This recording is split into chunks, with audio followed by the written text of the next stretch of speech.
The last thing that I would like to leave us with is when it comes to vulnerability management. Now, when we say vulnerability management, what do we do? What do we mean? Vulnerability management is a process of identifying, evaluating, and treating and reporting on security vulnerabilities within the environment. And so when we say security vulnerability, what we are saying is that it refers to the technological weaknesses that allow attackers to compromise a product and the information that it holds. You see, generally, a vulnerability assessment is a portion of the vulnerability management program. So don't confuse it. We have vulnerability assessment and we have vulnerability management program. The management program is a bigger one. The assessment is just a small part of the management program. There is also patch management. Patch management is the process of distributing and applying updates to software. Now, these patches are often necessary to correct errors. Just like iOS releases a new software. When they release a new software, you see that weeks or months later, they are starting to send you updates on the new software that they brought up. You need to be able to then the update. These updates are majority of the time patches that they have realized that they can harm the systems of their people, and so they will take it away. Now, 4 steps for a better vulnerability program. First, you need to be able to conduct regular and comprehensive scans. That's the first thing. You need to continually assess your environment. Then you need to be able to accelerate the process. What do you mean accelerate? Automate some parts of the process. Then you need to be able to address weaknesses in the people too. Address weaknesses in the people too. Because why? The people are operating with the system all the time. And they can easily give information away to hurt the person or to hurt the company or to be able to take money from people. Now, let's go into the vulnerability management program. I'm not going to take much. I'm just going to hit on it real quickly. Now, the first thing is you need to be able to identify vulnerabilities. See, at the heart of a typical vulnerability management solution is always the vulnerability scanner. Why? Because the vulnerability scanner is what you use to be able to scan your environment and to be able to come up with some of the vulnerabilities. And so it gives you an idea of people who are coming into your system, who are trying to hack in, people who have been able to be successful, and everything that is happening. When you're doing the vulnerability scans, you're able to read into all those things. The scan is easy to do.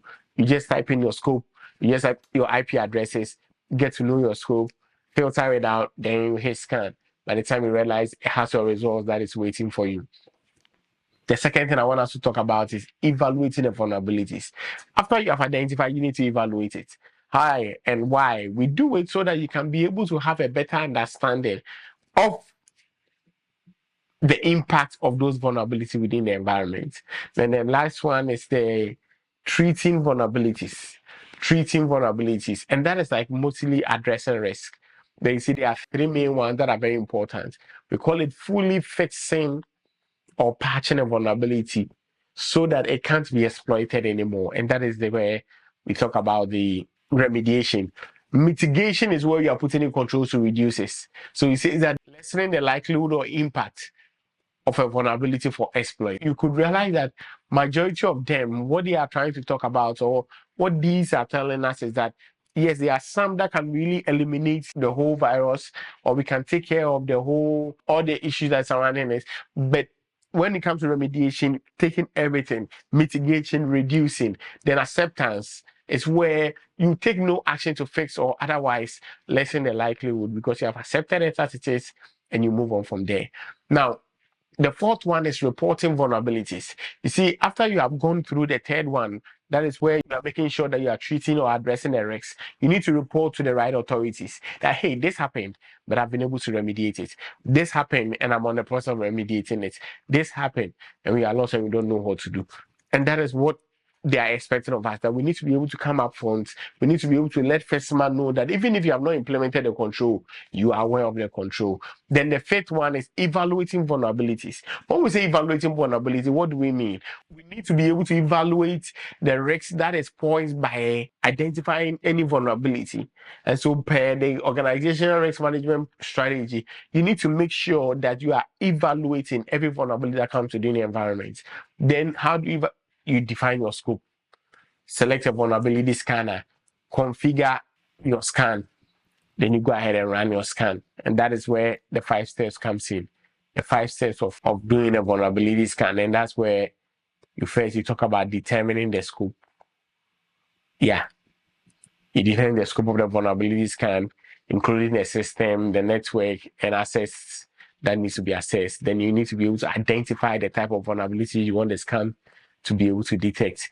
And that is the process on there. Then we'll go on to the next slide and run up. And that is all we have under the poem. Now, I just brought this here so that you can be able to understand the difference between internal auditor and external auditor. Internal auditor does from phase 1 all the way to the phase 6, but without the phase 4. But the external assessor does the phase 4. They conduct the audit, and the results are most likely used towards an ATO process, or maybe it could be an outside auditor.